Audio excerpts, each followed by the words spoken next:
Good evening, everybody. Welcome to another very special episode of Corporate Crash Course. I am Cody, your game master. Did anybody figure what's the thing for this one? I think it might be game master. To the start of the book. Or maybe Heart Master? No, it's game master. Cardiologist. No. No. How special is it? It's the specialist, Hillary. Like always. All the episodes are special. That's why I say it every time. It's like Snowflake. They're all special little episodes with each unique versions of chaos. Exactly. So again, like I said, like the background says, or like the intro to the stream says, we're playing Heart. We're on part 2, even though technically it's the first actual story episode with our characters, because we spent last time brainstorming for the campaign, because this game is a lot. But anyway, I'm joined tonight by two of my friends, Nick and Chris. How are you guys doing? Excited. Doing very well. I've, brewed myself up a special cup of tea. Hold on. I think I got a little something in here.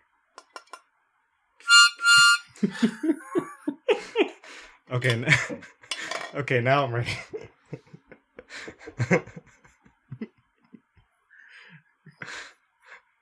That could have been so many things. I was expecting a train. I was expecting a train whistle. I was expecting I don't know, man. Also, was it a Back to the Future mug because of Back to the Future Part 3 and because it's a train? I want to say yes, but also it was the closest mug I could find, and big enough to hold a harmonica. So, physical constraints are the only reason I chose this mug. Whoever is going to be editing the audio is going to love the surprise harmonica there. You know it's me, you ass. I was creating a bit of an illusion for the audience, but an also, illusion, yes. An illusion that we have enough money to afford an editor? No, there is no illusion. There is no. Oh God. So yes, we're playing Heart. Thank you, Chris. We all love your bits. Although I still really need to know what the rest of your T-shirt says because it's bugging me. So it says, I'm tired of being a part of historic events. Yes. I don't know if it could be caught on the stream there, but yeah. I could, but then we lose your face. It's fine. Yeah, they see enough of it. It's fine. That's a good T-shirt. Mm-hmm. Thanks. I picked it up at a con. I can't remember who sold it, but it was, I don't know. I thought it was pretty neat, and I get tired of being a part of important events. Yeah, we really are stuck in a weird generation, aren't we? Oh well. Speaking of weird, let's play our imaginary little game and pretend that we're not living through historical events for a little bit, okay? Yes, our imaginary game, let's see, populated by a dystopian division of classes physically realized in between a spire and an underground heart tunnel. Okay. Mm-hmm. And all within that, a guy who is really into trains. Right, yes. Yep. The real escapism here. The real escapism. Oh God. Yes, hi Evie, I see you in chat. It's we're gonna have some fun. So yeah, do we give the background, or do we just dive right into it and let people try and figure it out as we go? I guess it doesn't really matter. I'm happy to figure it out as we go. Cool. Yeah. The background, yes, trains. That's pretty much it. Well then, we're gonna dive right into it. With the the two of you being Kynan and Elias Steels, the human Incarnadine and the human Vermisian Knight, as you both are sat in an office. It's located in a tower. So, as we'd kind of established in part one, with a little bit of your character backgrounds, all three of you, Zoe included, have been kind of below the surface for a little bit. You've been dealing with interactions and locations under the surface for a little bit now. And the kind of nexus point of stuff that goes on underneath Spire is the city of Derelictus. It's the biggest, most inhabited, least weird place underground. And that's because it's the closest to the surface, realistically. It's where most people end up.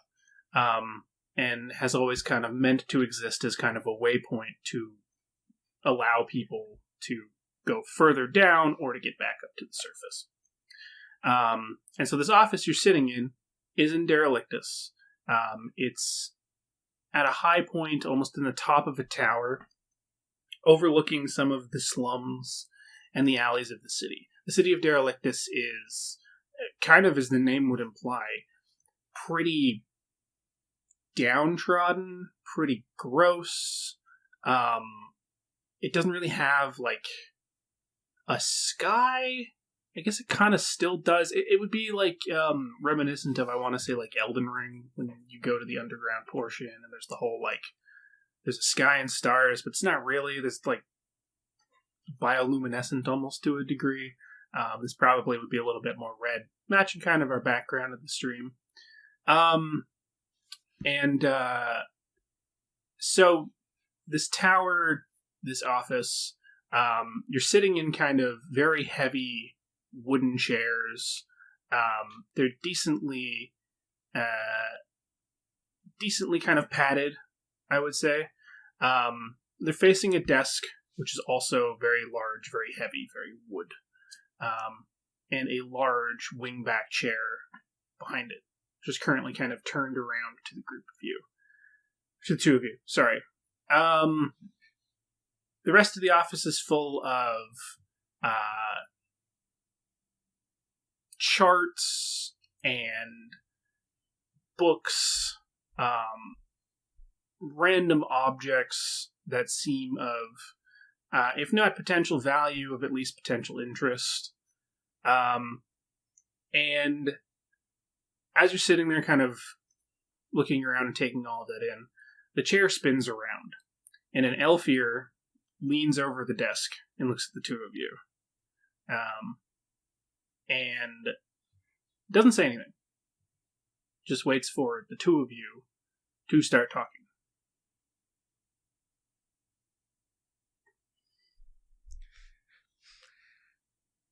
Well, I always find the best way for an icebreaker is usually to talk about the most important thing in life is the intricacies of a steam engine. Who wants to start? I could start if anyone wants. I got a whole essay prepared, of trains. But I want to give everyone else a chance, talk about other things too. In a very high, wispy voice, the other across the desk basically says, "Oh, do you mean like this?" And he pulls out some schematics, which he puts on the desk, and starts rifling through them, and they are like drawings and plans for steam engines, like a breakdown of kind of the almost like the 3D kind of map of a steam engine itself.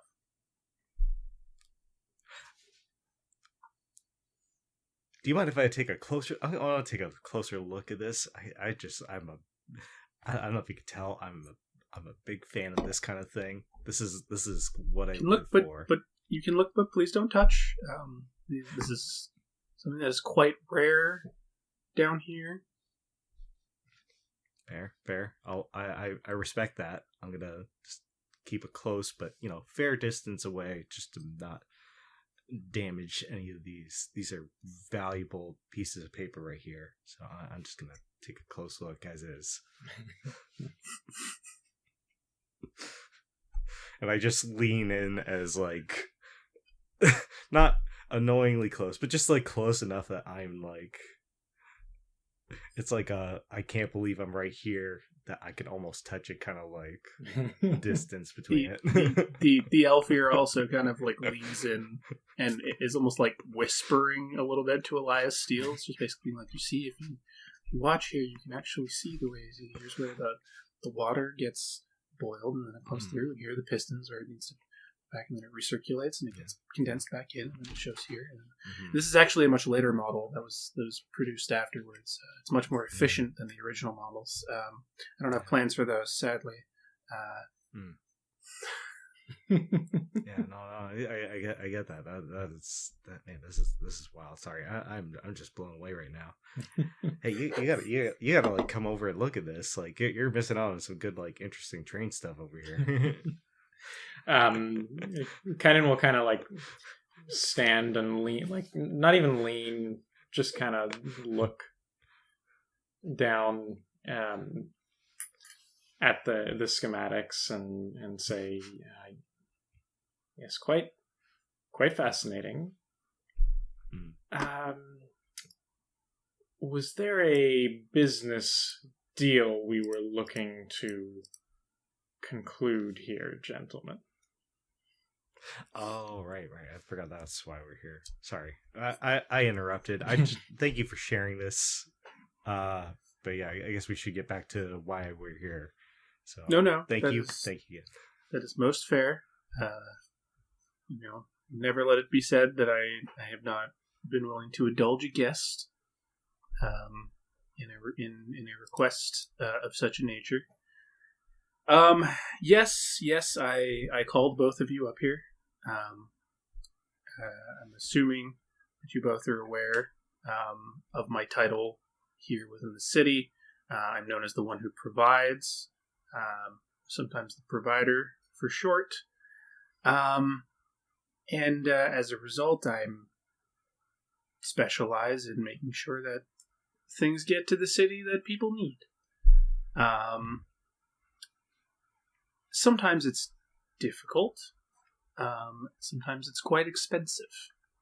And as a result, I've been tasked, let's say, with a very special opportunity in order to help the city and potentially the city above to flourish a little bit better. And it actually, funnily enough, ironically enough, touches on the very subject that our friend here has already brought up. Oh, I mean, you came to the right man for this, and I'm glad to be a part of it. So, you tell us what we need to do. I'm always for the cause of trains.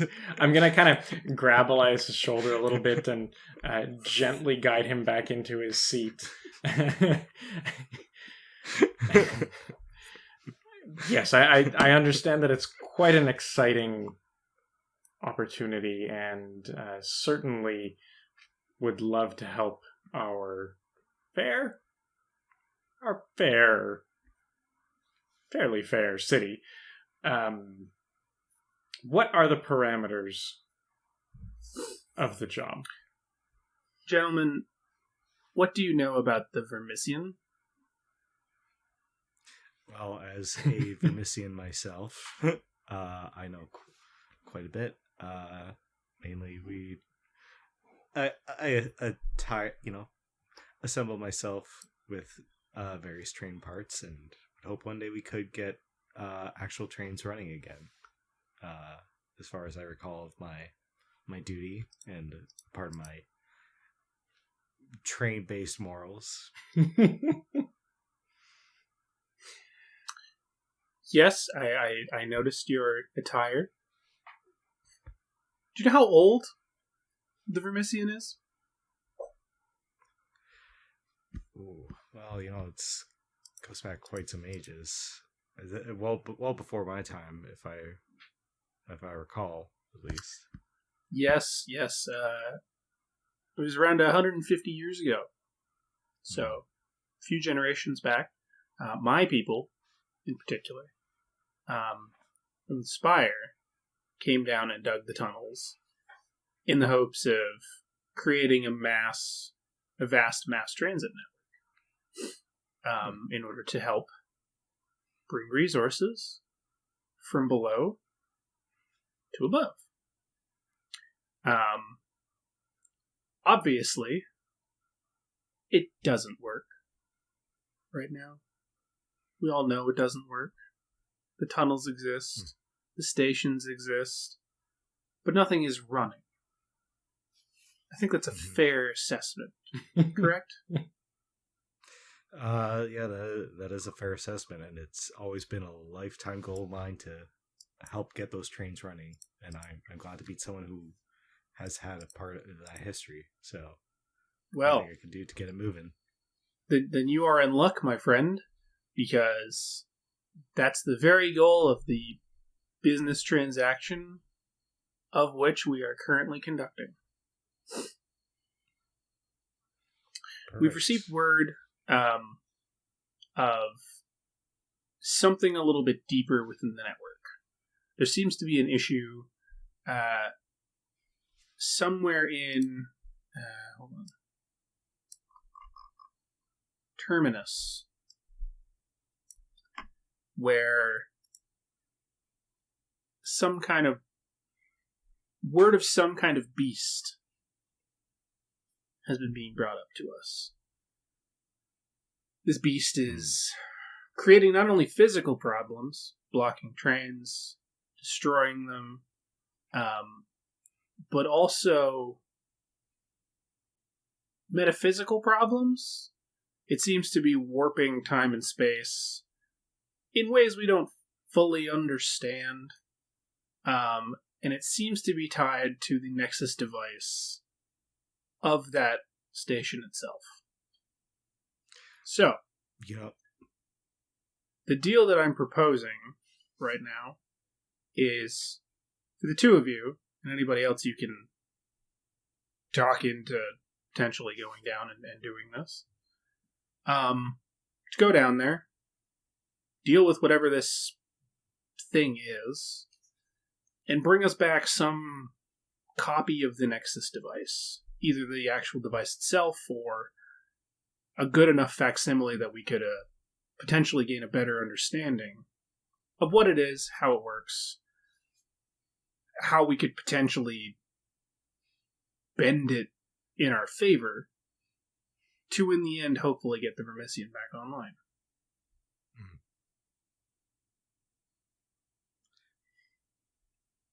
Sounds simple enough, and I've had worked out some theory for some time. There was something causing the trains to not work, so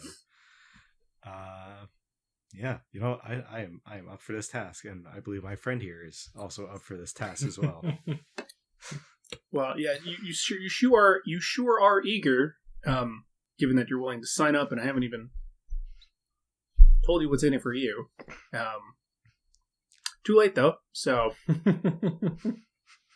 as long as it involves me riding a train and finally getting this. I mean, I can't promise that.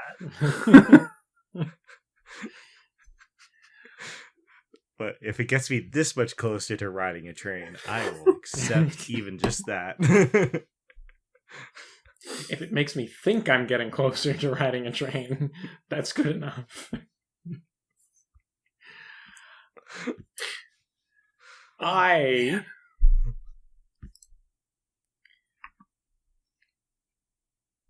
open to the opportunity, and I think I might have an additional partner to bring in. That is, if I can find them. they don't tend to stay in one place too long. It's hard on a skateboard. I don't know if you've done much. God, I forgot about Zoe's skateboard. I forgot that we have Train Guy and Radical Dude. And then Nick's just the straight man. I totally forgot. Well, isn't Nick's character also just someone who is like peddling drugs, or just like? Oh yeah, he's a drug pusher. He's a drug. But he's the straight man compared to the other two of you. Yeah. Oh god. Forgot she's radical. Some might even say tubular.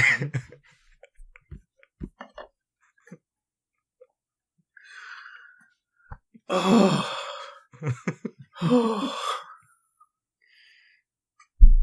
Anyway, I think some sort of payment would be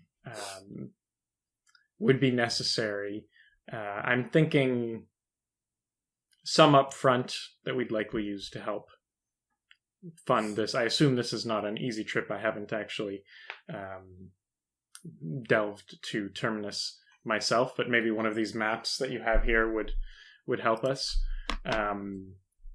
And then perhaps some additional payment should we return with, as you say, a copy of this Nexus, if it's something we can make a copy of, or maybe more payment if we return with the Nexus itself.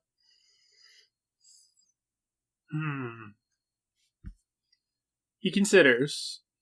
I'll start with the I can part roll of for your this. suggestion about a map. Okay. Sadly, I'm not in possession of a good map of the Remission network. All I can really tell you is that you need to get to Haven Station in the city. You can get there from here by going through the Grist district. And then, realistically, you should be able to find your way through the tunnels to get to Terminus fairly easily. Or if need be, maybe somebody within the network might actually have a better copy of the information that you desire.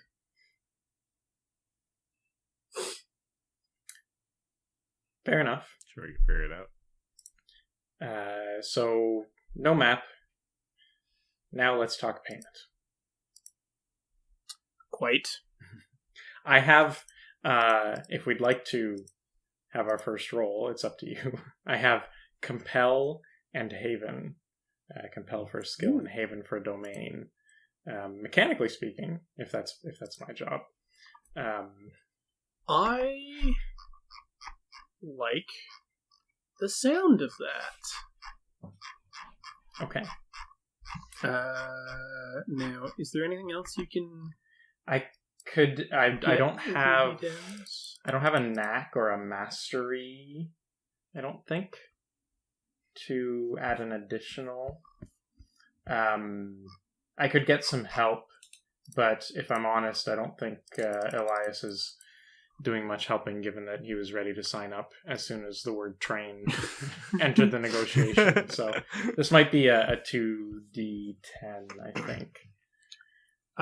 Yeah, I'm just excited to be on this train, this metaphorical train of a job. Yeah. I think later on I can get knacks for... And I think I'm gonna just make it a standard roll for the moment. Being that it's early and he's not particularly kind of like pissed off or anything.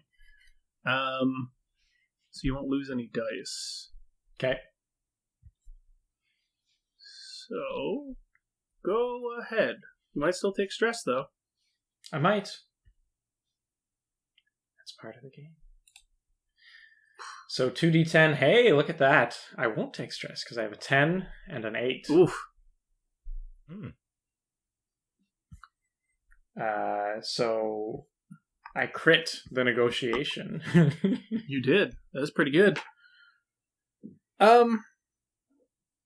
Maybe I'm like absent-mindedly flipping between my mechanical hand and the revolver that's stored in my forearm, just kind of like, you know how in like westerns or whatever, you know, that someone will be like sitting there spinning the revolver. Yeah, the revolver around the like chambers, the finger lock or whatever. Yeah, exactly. No, like that. You know that you just spin the chambers around. You know. Oh yeah. I'm doing that with my whole arm, basically.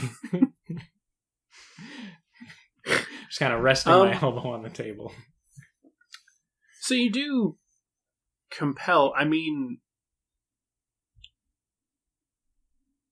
how do you want this to go? Are you trying to intimidate? Or are you kind of just trying to like be friendly? I don't think I'm trying to be overly friendly, but I don't think I'm jumping right to intimidation. I'd say that it's in a way I'm kind of maybe playing hard to get, like, you know, seeming a little bit disinterested, focusing on the money essentially, basically the opposite of what Elias is doing. Basically, yeah, try play a little hard to get, like, you know, I could walk away from this job sort of thing. Mm-hmm. Okay. Now, the problem is that we don't have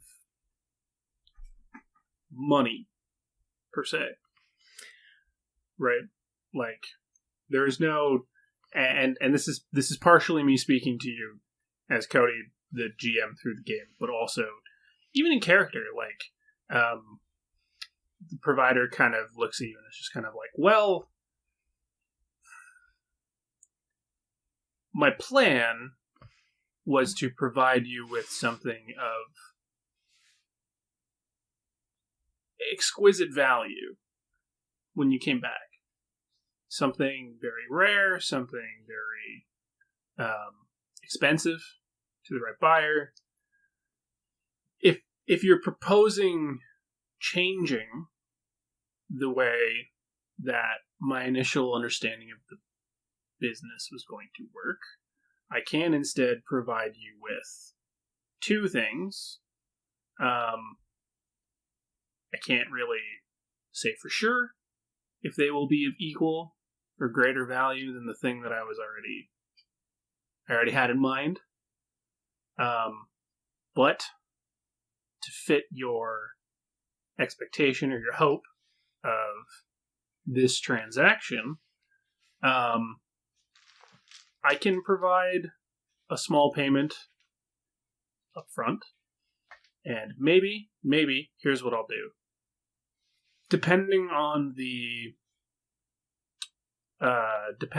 representation of the Nexus device that you bring back, that will dictate the scale of the second part of the transaction. So, if somehow you bring the actual device back to us, the full device itself, I'll give you the original object that I was planning to before.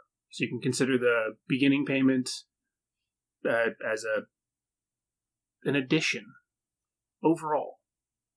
If you can't bring the actual device back, and it is instead a detailed sketch or a model, some kind of good facsimile, I'll give you something of slightly lesser value than that, but something that will still be worth the trip.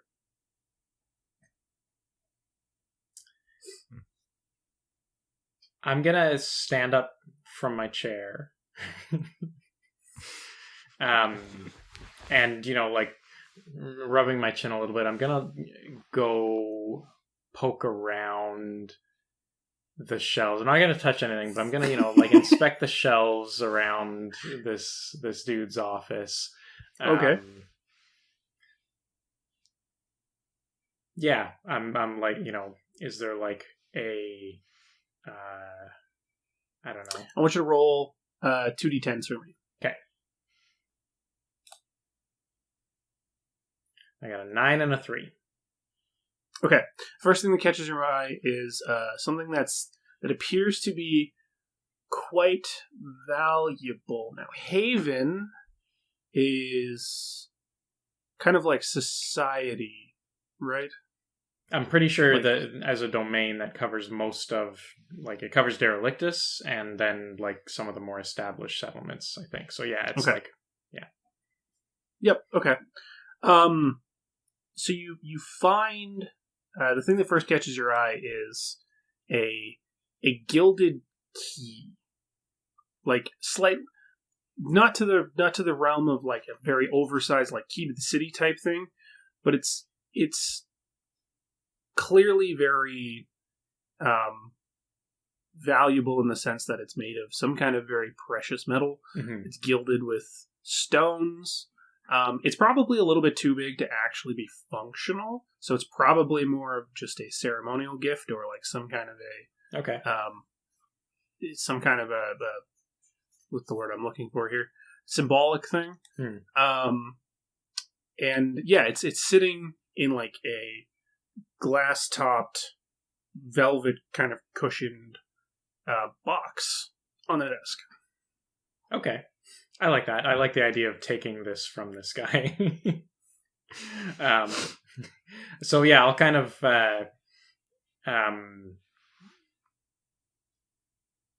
I'll Also, hi say Matt. Sorry, Matt's in chat. that's okay. His game funded. Yeah. Blightfall Oh. funded. Yeah. So did Rec Runners. I'm excited. Congrats. I'll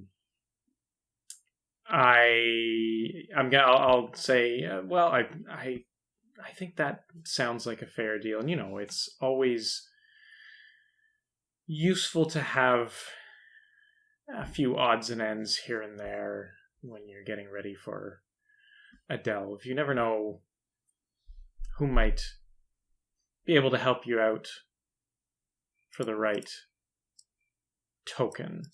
May I? And I'll kind of reach a hand out for that key. Like I want to look at it or something. Sorry, just give me 1 second. I want to make sure that I don't lose track of this. Mhm. Okay. So sorry, you're just like reaching out to basically take this thing. I mean, I'm not making it obvious that I want it, but I shouldn't say that. I am making it obvious, but I'm not like, I want this. I'm like, well, maybe I'll take a look at this key, while I'm talking about you paying me.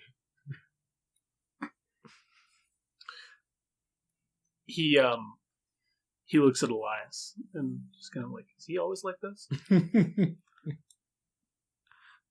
Well, I think it's some way he always has, and I've had to. We've had a whole thing where I had to kind of straighten him out on how, just the whole thing about drugs are not cool, but trains are. It's a long story. Drugs? I had to kind of. Yeah, there's he's clean now. As far as I know, he's clean. He is good. He's on the What track of things. where do your tastes lean?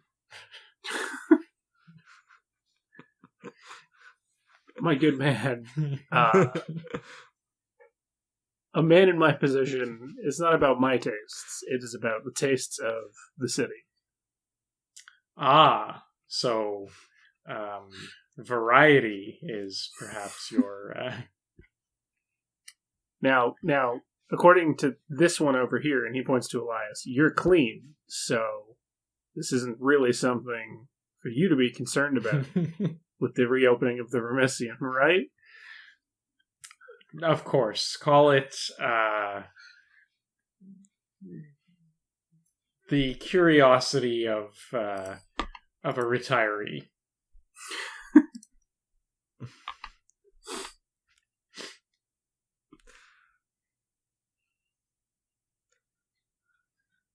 Did I ever deal at any parties that this guy was at or anything? Probably. I mean, the elite of the city are few.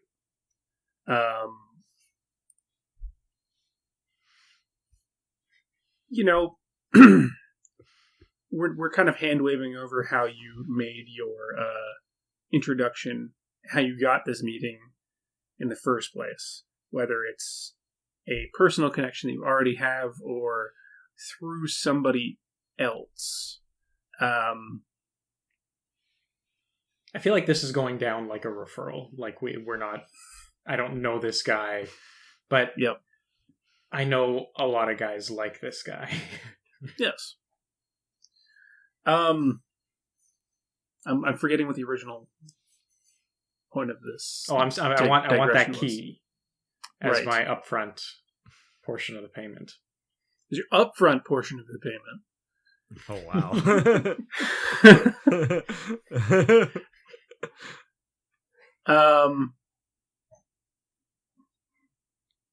He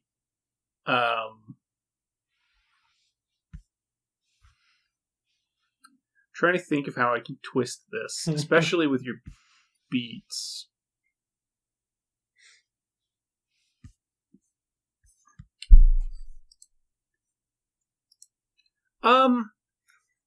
He looks at you sidelong and says, okay. Tell you what. You can take that as your upfront portion.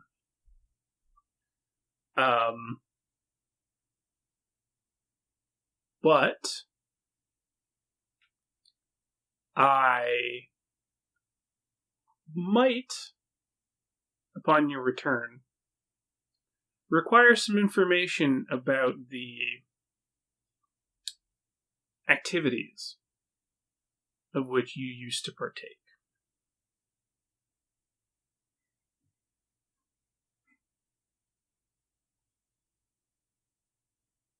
Now, I want to pause here because I'm very obviously doing this specifically to hit the one beat that you have. Yeah. Now, you can choose to mechanically do that or not. It's up to you. No, I think Kynan thinks he's smarter than this guy, whether or not that is true. Okay. And Kynan also operates on just defaults to deferral. Meaning, like, if I can get something now, even if there's a problem later, that's what I want. I mean, I don't want the problem later, but I can think about that later, right? I want the thing now. Yep. So, yeah, I think this is... Yeah, I'm going to get the thing from him. I'm going to either figure out how a way to outsmart him or come up with something later. Yeah, that's what I'm going to do. Okay. And yes, I agree that my order would probably frown upon this, particularly if I go through it. I feel like that is definitely hitting that beat. Yeah, at least. I gotta double check. Do we take a skill now, or do we reconvene at the end of the session and take the skills? I believe you take it before the next session. Before the next session. Deal. Okay. Yep. Cool. So I have that. Yeah, I have that marked off. I will make a note that I owe this dude some information. He was the provider, was his name? That is his name. Okay. All right, and then the temptation. What kind of resource is that key? It's a D10. Oh, yeah, it's huge. That's awesome. Yep. And I assume it's Haven? Yes. Yeah, it's huge. Wow. Totally worth it. Whatever lies I have to tell later.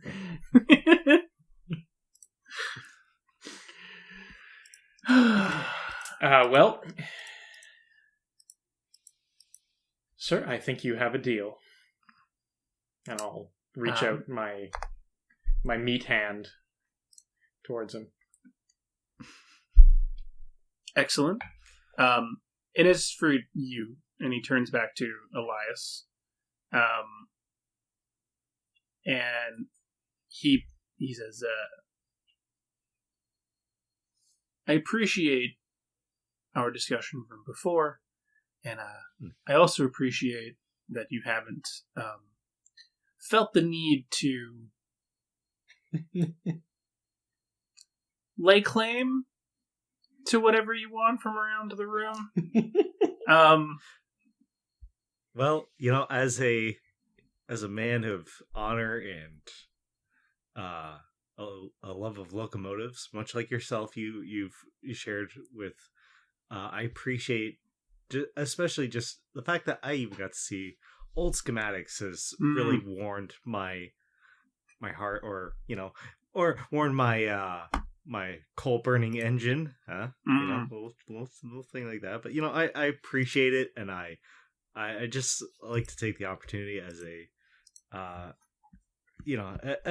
as a Vermisian with love of trains, and like I said, life goal, working towards getting onto a working train at some point, even if it takes some time. Well, so that you don't feel left out in this transaction as much, and seeing as I have given your associate here an advance on the final payment, I'll also give you something. He opens up a desk drawer. And he pulls out a small little rod with a button on it. And he says it's a compact laser device. You can use it to illuminate a very small portion on an object from shut up, from a great distance away.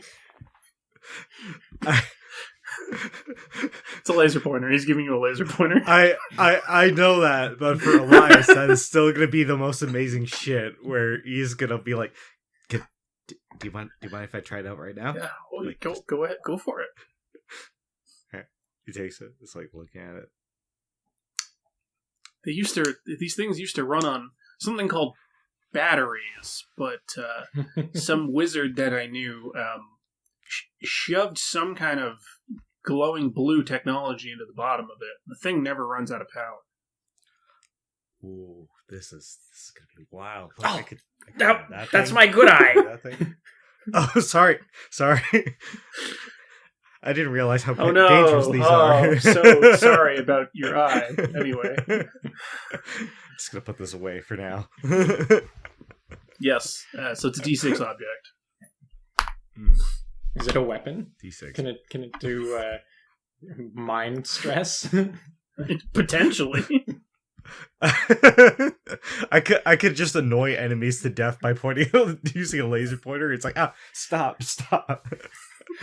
Actually, if I want to take down the spire, I could just stand outside and shine it up at the spire until I get somebody.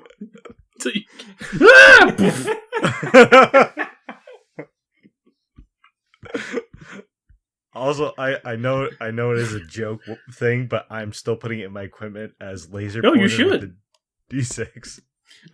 Okay, a D6 is not nothing. That's a resource. No, it's not. And honestly, what do you do for technology? It is do It's a little bit dumb, but as you've already pointed out, it is something that technically could be useful to you. So, what do you want? He's giving you a laser pointer. Like I said, I know it's silly on the outside of this game, but inside, for Elias, it'll just technology. Anything is important. Perfect. You strap it to your forehead, and it could be like the light on a train. Like they have that one light at the front of the train. Yeah, that's not useful at all because it doesn't actually illuminate in front of you. It just shines a dot. We'll find you a lens somewhere. We'll find you a lens. We'll magnify it and we'll spread out the radius of this light. Yeah. God, watch it do 100 damage. Oh no! Shut up, Vicky. Anyway,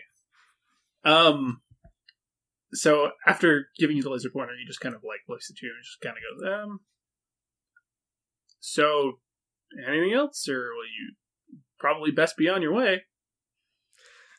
Yeah, no, I think we'll be chugging along as we should. So, yeah, Yes. Oh, are we going to hit the pub before we start delving? Oh, all right. Chugging. Oh, well, I was talking about chugging along like a train, but I could grab a drink along the way. I'm sure that would be fine too.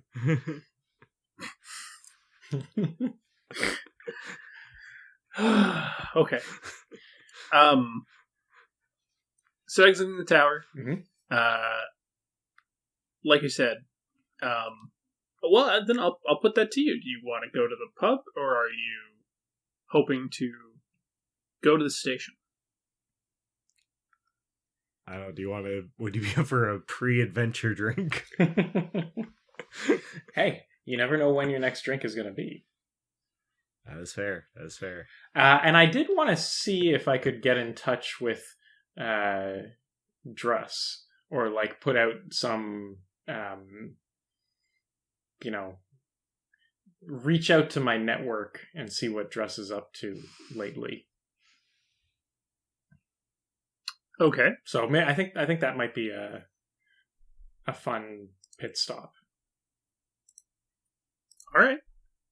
So the pub that you guys are talking about going to is relatively close to the bottom of the tower. Still basically in this part of the city. I'm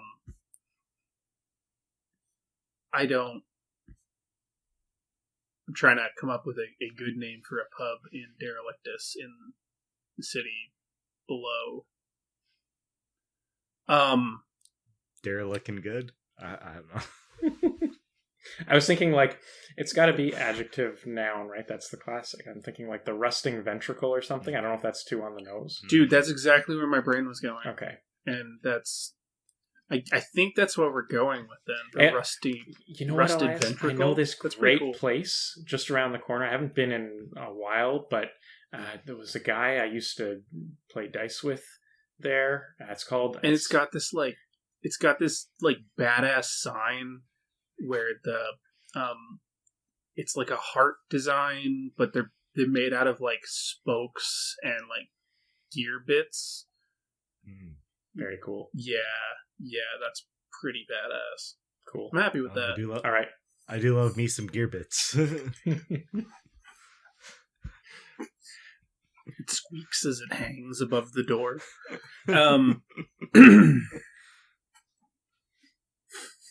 Yeah. Okay. Well, I'll wander over there, spinning my new key on my finger, maybe whistling a little bit. You took it out of the freaking.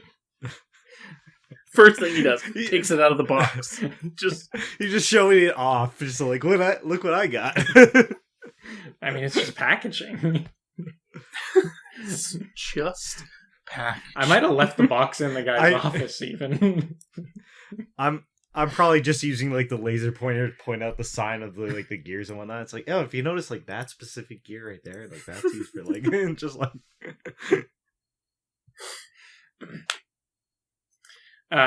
Whistling along. We arrive and enter. Excellent. The place is pretty empty.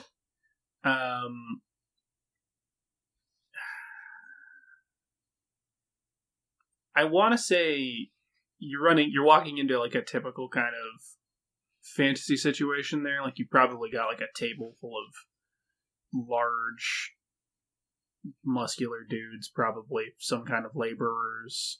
There's a table of thieves, effectively.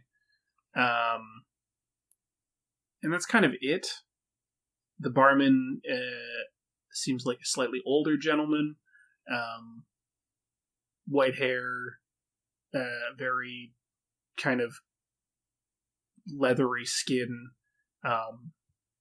but like small but very stocky and very muscular. There's a couple of empty tables. Tell me what you want to do. I'm gonna use my laser pointer. Use my laser pointer. Be like, let's do that table over there. I think that one's a real nice table. All right. What are you having?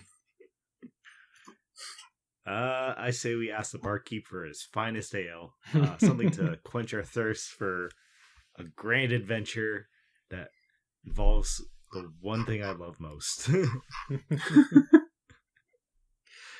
Some might say the only thing you love.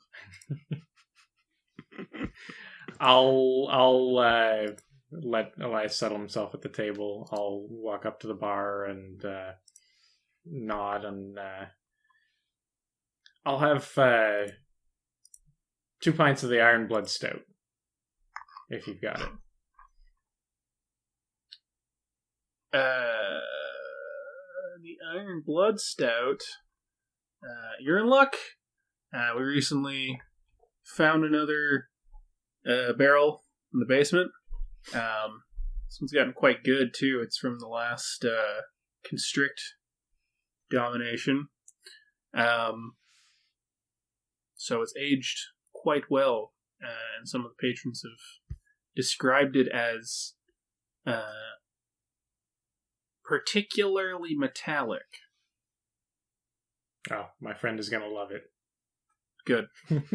Turns around and immediately starts pouring 2 pints. I might as well ask while Yeah. I'm here. Have you seen a gnoll come through named Druss? A Druss haven't seen in a little while. I think word is that he's in the city somewhere, but it's been a little bit. Ah. Well, thanks anyway. Grab the jokes. Yeah. Bring him over to the table. I'm gonna sit and drink for a bit, and then I might go bother the thieves a little bit. I was gonna say, as you sit down, one of them wanders over casually and says, "Heard you were looking for Druss?" Yeah. You know where they're at? I don't, in particular, but a colleague of mine was mentioning seeing them not too far from here just the other day. Okay. Are you hoping to get in contact with them? Would you like to go find them? Knowing they're around might be good, but yeah, if you can get them a message. Sure. I hope this isn't too forward, but based on your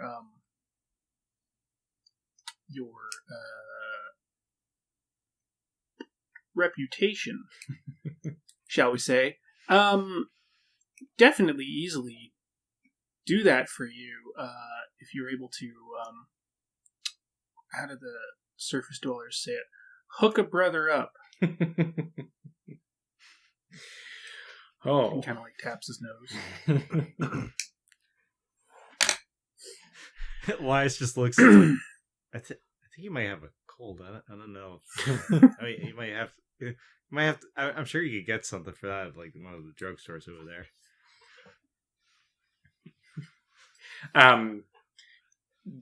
Kynan started grinning as this thief made that comment, and then as Elias interjects, his smile kind of falls, and he.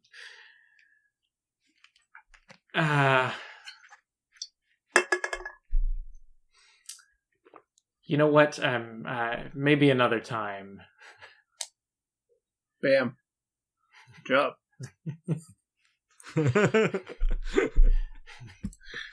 Say no to drugs. He kind of shrugs and is just like, all right, understand, fair. I'll just tell him you're looking for him. We're heading for the terminal. Okay. And I believe that As hits he- your second beat then now, Nick, which is good. I did refuse a desirable offer due to the restrictions of my penance. Yep. I really didn't want to. Made me offer it now twice, so I'm really glad you finally took it. Don't worry, Chris. As he's... Yeah. Pardon? Oh, No, go ahead.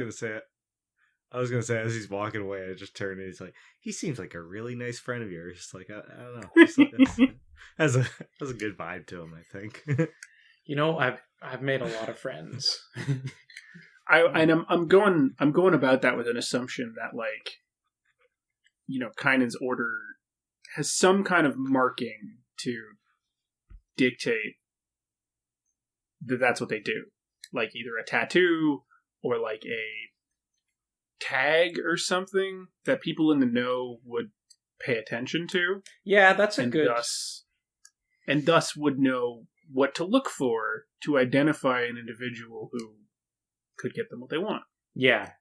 Yeah, I think that's a good call, and for the most part it's, you know, it's not like you know, back alley deals and stuff. It's more, you know, you're at a party and someone I'm gonna say like a piece of jewelry probably makes sense, like something that seems something fitting. like an earring or something like that. Mm-hmm. Okay, cool.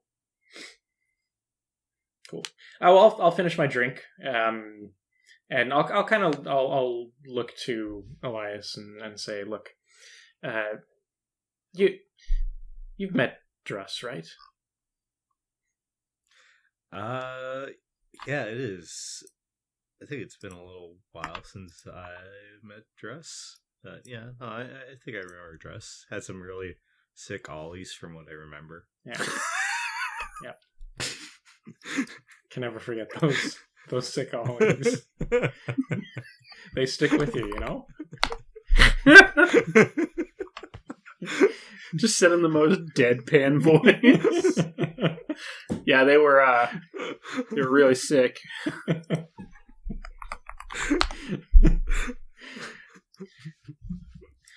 Look, I know you got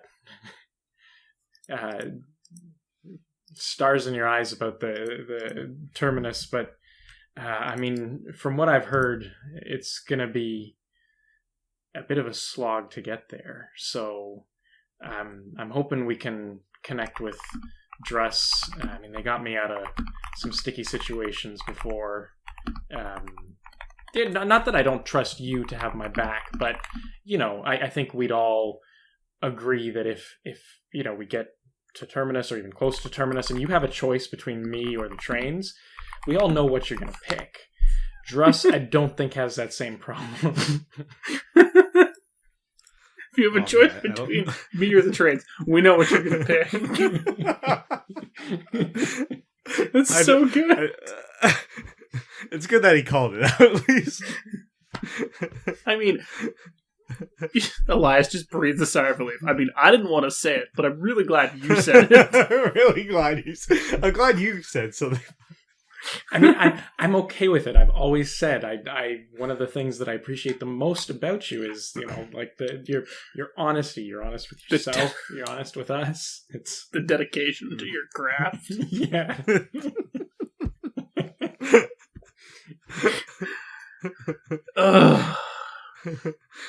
So well, look, yeah. Go ahead. I think we can get started tonight, but hopefully we can get Druss to connect with us. Yeah, no, hopefully so. I'm sure Druss will come in the nick of time, and we'll, you know, like the combined forces of a train with its engine and cabooses. And if my history is correct, it is basically that trains don't stop for nothing, and they can just push on through without any obstacles. Nope, ain't that the case? Ain't that the case? Unrelenting. Unrelenting. All right. So then with that, are you guys you're going to make your way to the station tonight? Is that the plan? I think so. Seems so. Cool. Well, we're going to move through the Grist district, we're going to do our first delve. Oh boy. I'm pretty good with delve from based on my character sheet. Okay, that's good. That's helpful. So the way that a delve works is that a delve effectively has a resistance value. And you guys are looking to achieve things to effectively remove the resistance from the delve, and once you get the resistance to 0, you're through it. Sometimes based on the makeup of the delve, there might be alternative ways or kind of secondary objectives which might make it easier for you in the future in order to move back through the same space. But for this one, there's not really. It's a district within Derelictus, known as the Grist District. So, we need to do some rolling as you start walking through the streets in the dark. Yeah, I'm imagining them kind of like medieval style, kind of cobblestone streets. There's, multi-storied houses kind of leaning over above, almost enclosing the street itself. You hear some snarling sounds from an alleyway, potentially somewhere nearby. And with that, let me just want to make sure that I don't screw this up. Where's the delves? Where's the delves? Come on. Let's combat fallen. Landmarks and delves. There we go. Oh, I was right there. Pain in the ass. Okay. Those are events.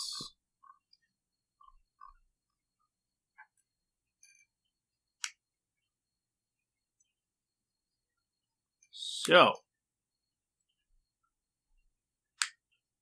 and the players roll to inflict stress on it when it is subtracted from the resistance to 0, yada yada yada yada.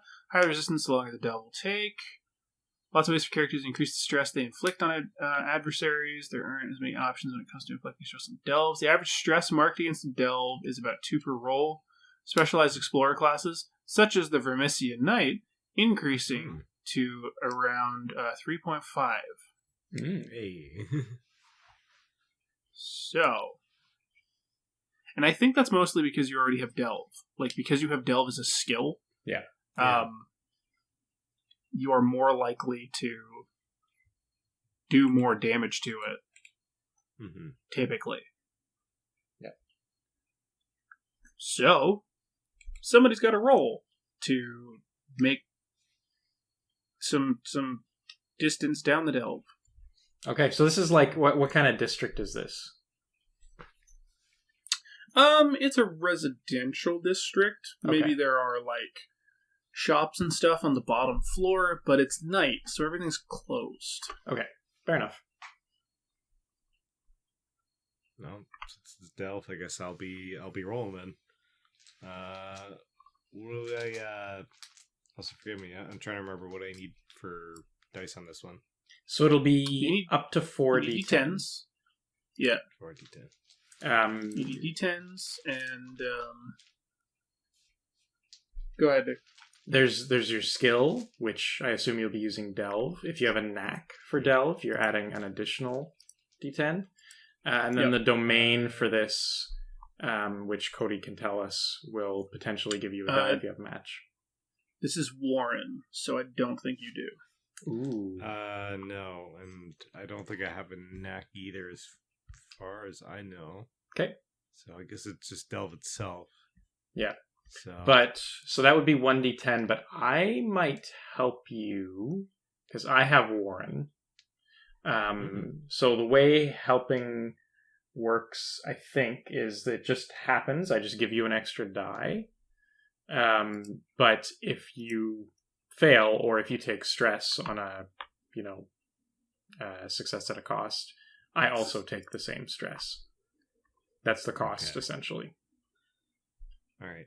So, all right. 1 for delve, plus another D10 for the assist. Yeah. Should be just the 2D. Did you 2D10 take then.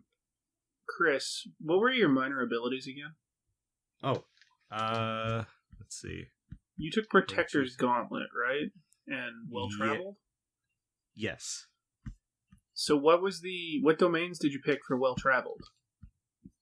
Well traveled. What did I choose for that one again? I believe well traveled. I chose. I was going with technology on that one. Do you get technology for free? You already have technology. Oh yeah, true. I guess wouldn't hurt to have. Thinking I'm giving Warren for assist. I guess I could add Warren to it as another one. I mean, for only if you want. It would help for this role, but I think longer term it'd be fun and probably mechanically beneficial if we have some variety. And also, I don't thematically. I don't know that it fits. Warren is I have Warren because I hang out with thieves and assassins and criminals. Yeah. I don't know that would fit for you. Yeah, probably not. I guess. Okay, maybe. So not that we don't have to fully decide now. I was just curious because I was interested to see if that was going to help with your role, which it doesn't. So yeah, that's fine. Yeah, I'll help you out so you have at least 2 dice. Okay. All right. And it's a standard roll, so you don't lose anything. All right, 2d10s. Here we go. And that is a 3 and a 6. Okay, so you got success at a cost, which means you can take stress. All right. Which from the Grist District is going to be a D6. And it is going to be for this. I think it's going to be probably echo stress because you're not being physically attacked right now, so it's probably more like mental, just annoyance from the growling. Yeah, I guess. Okay. So we both take the stress because I was helping. Yes. Okay. So that's also a D6 for you. Are we roll them? You want us to roll them? You want to roll them? Yep. No, you roll them. Okay. Oh, we roll them. Okay. And then somebody also. I'll make Chris roll another D6 for the removal of the resistance. Okay. I took 1. Do you need to roll for Fallout? So, if you mark stress, I roll a D12, yeah, which I need to do right now, which I'll have to do for both of you. So, Nick, since you rolled a 1 first, I'll do you first. So that means if you roll a 1, I take Fallout, basically. Oh, no, Correct. It's if it's lower, so I can't actually take Fallout. I think it's if it's lower, not... I don't think it's equal to or lower. I think it's only lower. Well, it's weird because it says if result is higher than total stress, no fallout is suffered. If result is lower than total stress and between 1 to 6, character takes minor.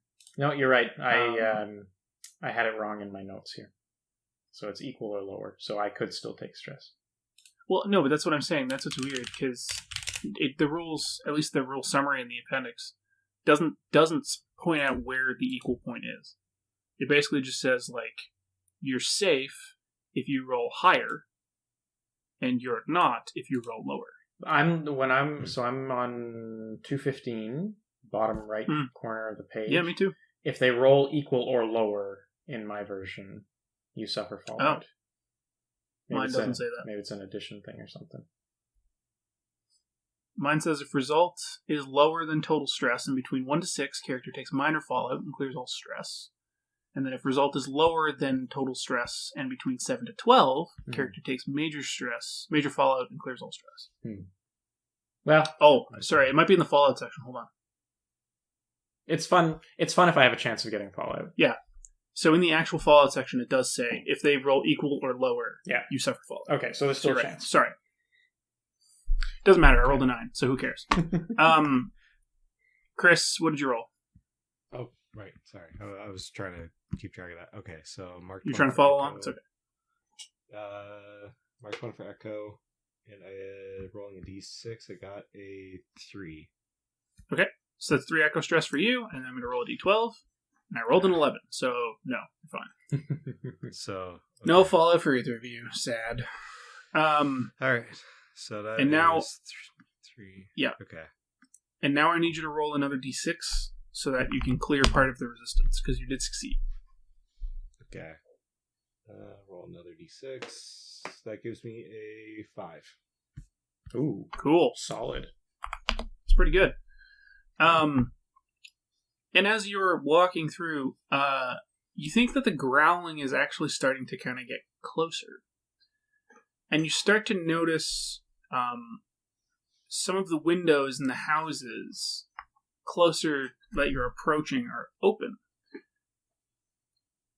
And townsfolk are starting to throw some things down onto the street. They don't appear to be trying to hit you. They're kind of like fizzing this weird, slightly bright red kind of smoke. And suddenly, from down one of the alleys, you see some creatures.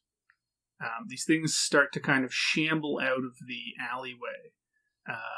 Massive canines that actually like dig into their lower jaws as they snarl and kind of limp their way over and attack you as these ghouls start to try and fight you guys. Gross. I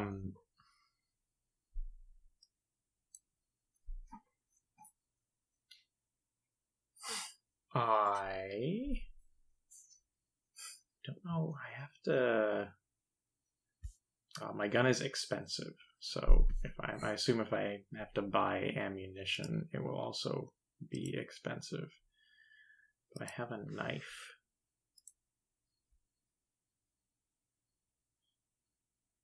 Okay, go stab you out. Actually, you know what? No. I turn to Elias and I say, Hey, try that new thing you got. Shine it at him. It hurt my eye. Ooh, actually, yeah, that's a good idea. I'm gonna get a laser pointer, and I'm gonna try to aim it at their eyes. Oh God. Okay.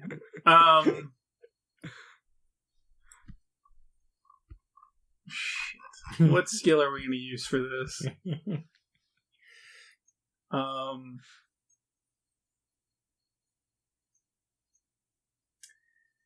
what would we use for this?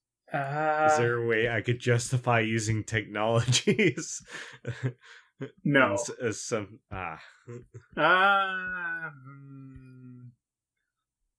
I mean, compel includes intimidate or trick. Yeah. I could maybe be persuaded for compel technology.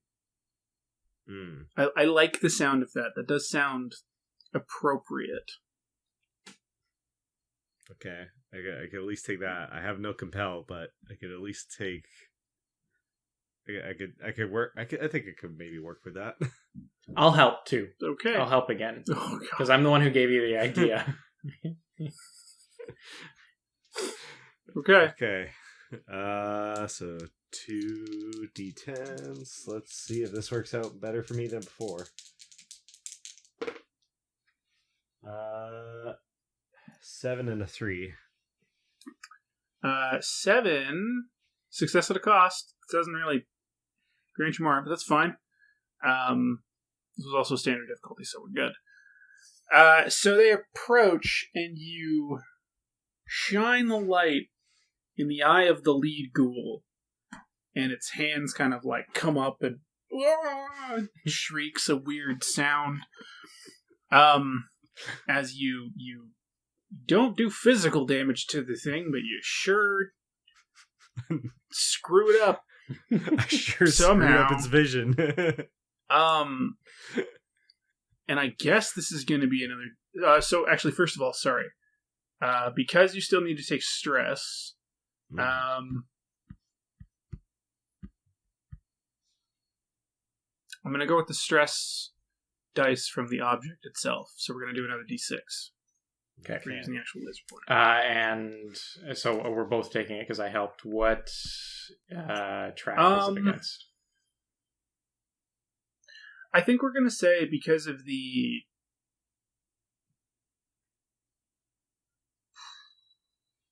way the creatures look, I think this is going to be mind stress. Okay. I'm getting scared. Spooky scary. 2.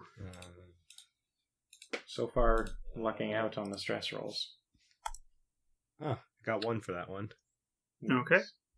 So no fallout for Nick, and no fallout for Chris. Good. Now, Chris, you're going to need to roll another d6 as you fight the resistance of the ghoul. Okay. It gives us 3 on d6.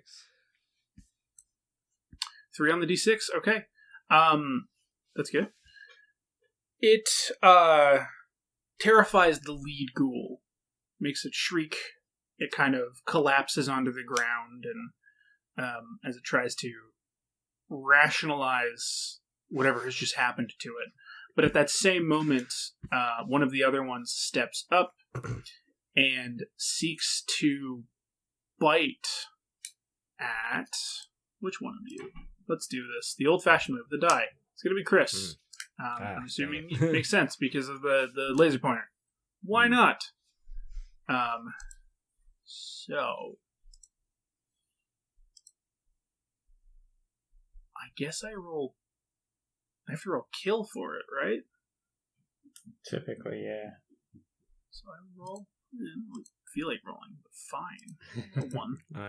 I'm just gonna really hope this is not the end of Elias's adventure so soon. Okay. No, it won't be. It shouldn't be anyway.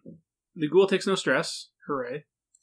And is going to do a d6 of blood damage. Or blood stress, sorry. For 2 blood stress to Elias. 2, okay. Man, I am starting to roll rack up fallout. these stresses. I rolled a 12, so no, you're fine. It is brutal, though. What the heck was brutal? I think it's a tag. It is. I don't actually recall where the tags are listed, though.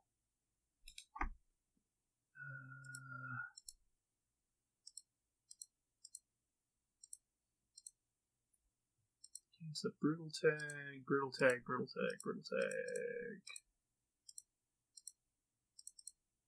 I'm searching the PDF. Come on. That's okay.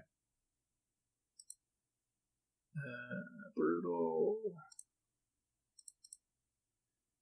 Potent. Brutal. There it is. When you roll for stress against an adversary when using this item, roll 2 dice and pick the highest. Oops. Multiple instances of this tag stack. If you manage to get it 3 times, you'd roll 4 dice and pick the highest when calculating stress. Wow. So, sorry, hold on 1 second, Chris. No, alright. Rolled a 2 before. I rolled a 4 this time. So, my apologies. You're taking 4 blood stress. Even better. You still don't get fallout, though. So, you're okay. Okay, 4 blood. Well, my earlier comment of racking up stresses still stands, so... Yep. Cool. Okay. Nick, you helped before, but do you want to try and do something? I think I do. These things there's one of them took off. Yep. Are there 2 left or just 1? It abstracted. Okay. Some number. One is attacking. They're Elias. in. Okay, so Let's focus on that. They're in close range. Yes. Understood. I just wanted to know if if one of them was further away, going to sneak up. Yeah, I'm going to try and kill it with my hooked blade Nice. while it's distracted. So kill domain. So technically, yeah, it would be Warren because you're technically supposed to take the domain of where we're fighting. Okay, cool. So I have that now. Does no, the weapon doesn't give me a knack or anything unless it says so. I don't think so. It'll just be kill and Warren. Yep. Okay. 4 and a 6. I believe that's a success with a cost. Yeah, I think so. Assuming that was standard risk. Yes. And it's a d6 stress that the weapon applies. I rolled a 3 on that. Excellent. Okay. And start using your hook hand, so you basically like eviscerate this thing. Oh yeah. To a degree where the rest of the ghouls scamper off back down the alleyway, terrified of your capabilities. But you also still need to roll the d6 as well. Okay. For your own. Yep. Would this be? Would it be blood stress? Hold on. I don't know how to.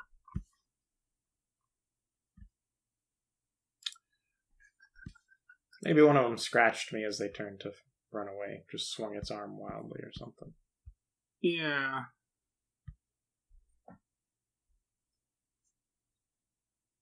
Mark stress to one of your resistances based on the source of the stress. Situations inflict stress relative to the risk and danger.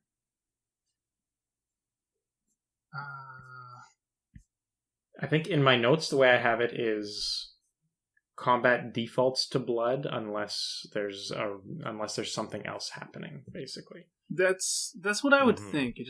I'm trying to make sure that I'm keeping it thematic enough. So then we're basically effectively saying, I don't know, yeah, the thing scratched you as it ran past. Okay. And I believe. Oh, but is it still brutal? So I'd have does it say brutal? The ghoul, the stress that I'm taking. It is, but we won't we won't take that for this specific situation. Just trying to make sure I'm not being like overly mean to you. We'll do a d6, I guess. I rolled a 1. That's 1 on a d6. Oh, perfect. There you go. 1 blood stress. Yeah. And then I'll take fallout for you. What's your total? Still 1. 12. On blood. Perfect. Okay. The ghouls have run away, and y'all are closer to the station. So what are these people throwing on the street? It's like this. I'm picturing it. So the module says that they're fizzing flares into the darkness. Mm. So I'm kind of picturing it as almost like Molotovs, but instead of bursting into flames, it's like just this weird kind of glowing red bubbling kind of like liquid, like almost like when you mix vinegar and baking soda for like a volcano, but it's glowing. Okay. Does it burn or anything if I like poke it? I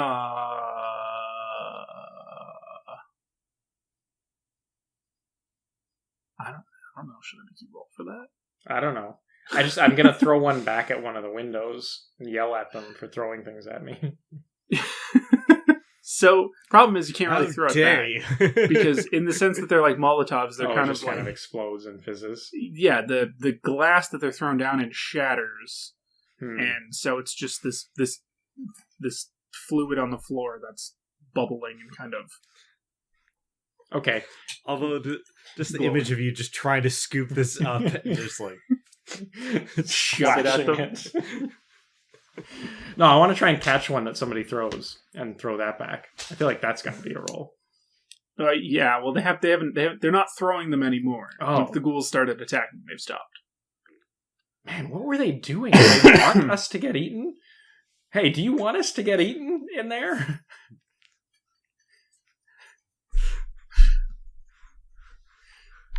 It's quite rude. Yeah, quite rude Maybe. of them. Maybe.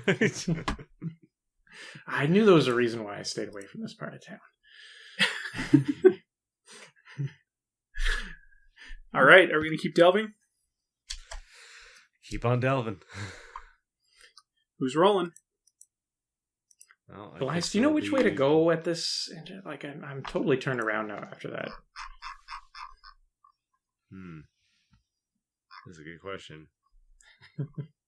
So assuming we went the right way,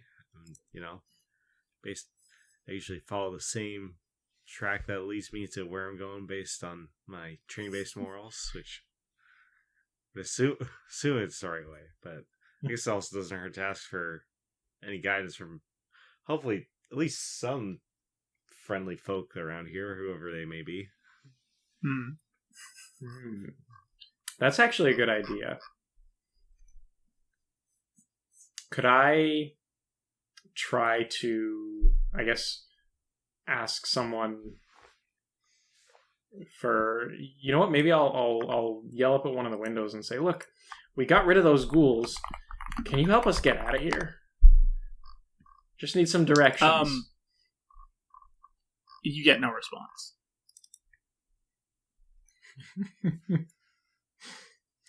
Is there a door I can knock on just to try it? I mean, if you want to, sure. Well, as a citizen, I guess I'll try it. I feel like I would make you roll. You probably need to roll like compel and Warren. I have both of those. That's probably the role I would push, because you're trying to demand somebody talk to you. That's true. I mean, maybe the door knocking could be you helping me, and then I'll keep yelling at them to try and get them to. The worst thing that can happen is you can take stress. That's true. I'm just gonna, yeah. I'll be like, I'll take her to knocking. I'm sure you could help convince someone to lend a hand and help us out. So I'm gonna go up to a door and just be like, well, I mean, if I take the roll and you help, I can roll compel and warn and have 2 dice, and then you'd help me for 3. Do you want to do that? Yeah, I say go for it. Okay, cool. 3d10s, man, a 1, a 2, and a 6. Yikes! Man, I have good rolls tonight. Yikes. Okay. So you're gonna roll. I'm actually gonna decrease the stress slightly because I think I've been screwing up based on the tier we're on. So you can roll a d4. Okay. And that's gonna be. We're gonna call that one.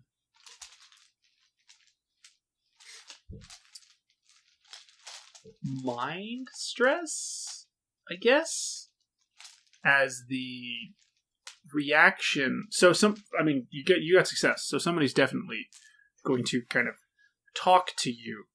But as you're shouting and banging on doors, you almost start to hear, like, you almost start to think that the kind of ambient noise of the street sounds almost like people are laughing at you. But at that point, somebody does open, kind of like pull a curtain aside slightly and look out to see you raging in the street, and just kind of goes, "What? Get out of here! Help us get out of here. Which way to the terminal? Terminal? What terminal? Haven Terminal. Station? Haven Station? Haven Station. Yeah. That way." And he points down the street. Just straight that way? Same direction you were already traveling. Yes, you can't miss it. Just go that way. Get out of here before the ghouls come back.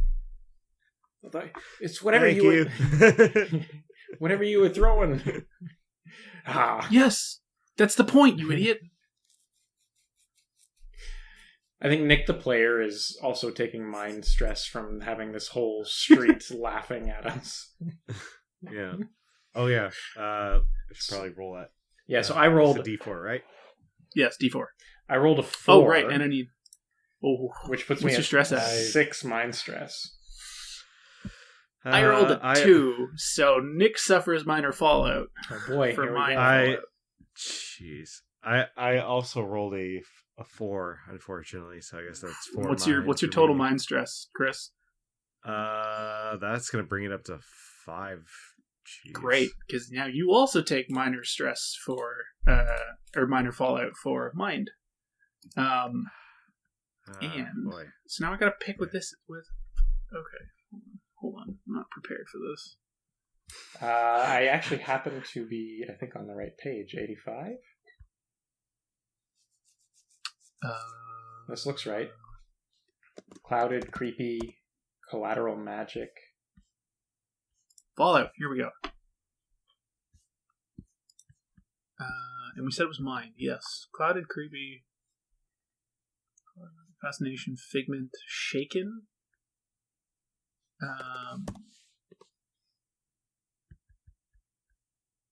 Take the edge off. Vulnerable. Weird. Oh, I want to make you both weird. You do something unsettling that bothers normal people. What, trains isn't already weird as is? Oh, that's so good. Oh, boy. Okay.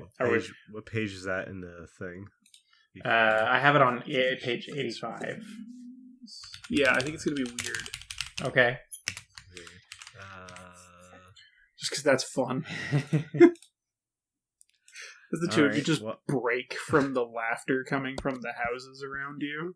I thought you were going to give me Take the Edge Off, because then I could, get upgraded to Addict later. No, I'm good with weird. I would have been a good one too. Oh well. All right, let me put that. Put that in my character sheet here. Also, I will say with the ghouls, I think Chris also got his rush into danger before anybody else. Hooray! Yeah. I'm going to give him that. His other one is major, though, and sadly you haven't found a D12 item yet. So. Oh, and I picked up a D10. You did? Close. I'm going to say my my weird obsession is playing with my mechanical hand, but I don't oil it properly, so it's like there's a like a squeak. It's not even maybe a squeak. I was thinking more like a nails on chalkboard type of like screech sort of noise every now and then, just randomly. Can I say my on top of my obsession with trains? Can I say my weird obsession? Because I remember choosing this as one of my possessions and saying it was a train whistle that is a grail charm made of wyvern bone. Oh yeah, the wyvern bone. Yeah, the wyvern bone. That I'm just basically just blowing onto a train whistle.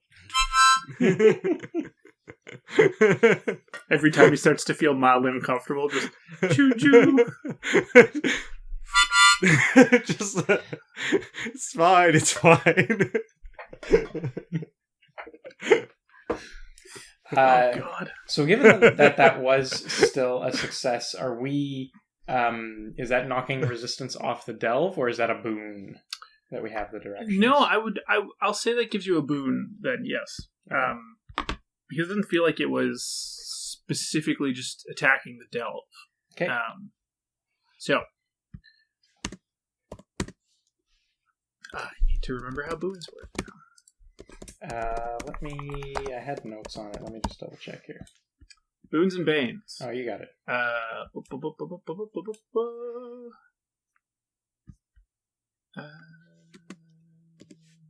Which is a boon. If the player earn a boon, subtract d4 to d12 points from the Delve's resistance. Right. Okay. Alright, well, roll a d4 then. Cool. 4? Sweet. Okay. There's still some resistance left, so you do still need to at least do one more roll. That did help you significantly, though, I will say that. Okay. Well, Mr. Delve.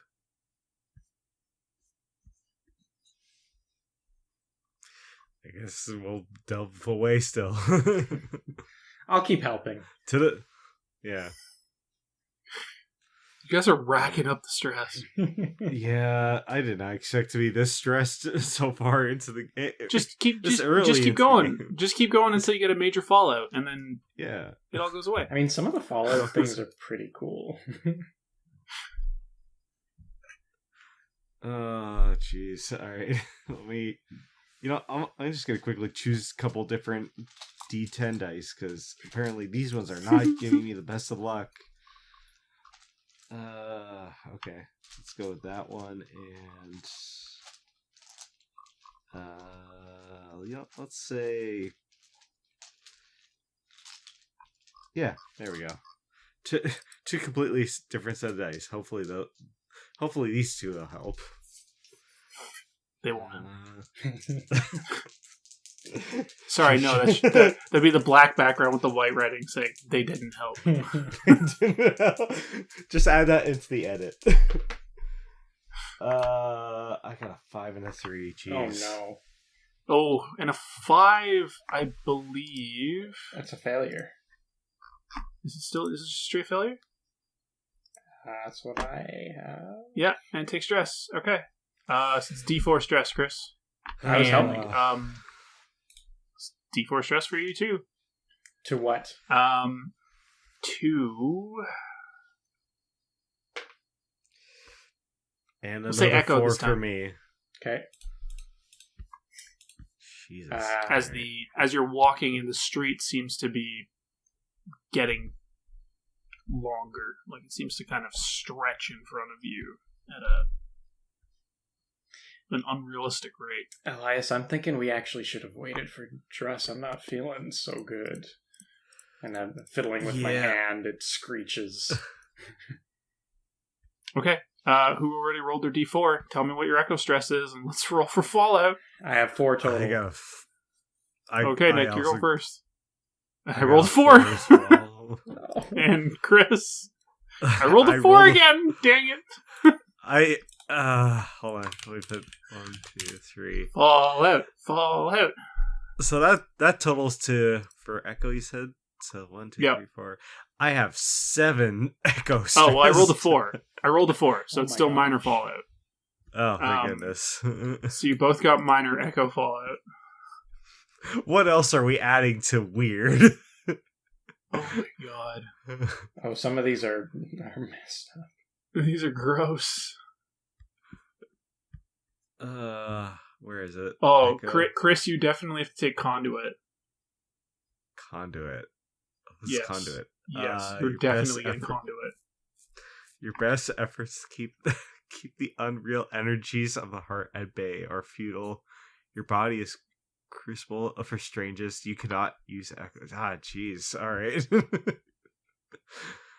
I guess I'll add it.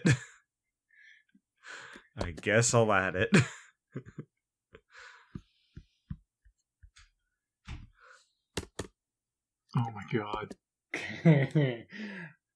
I shouldn't be reading these. I should just wait and see what you give me, because I'm reading some.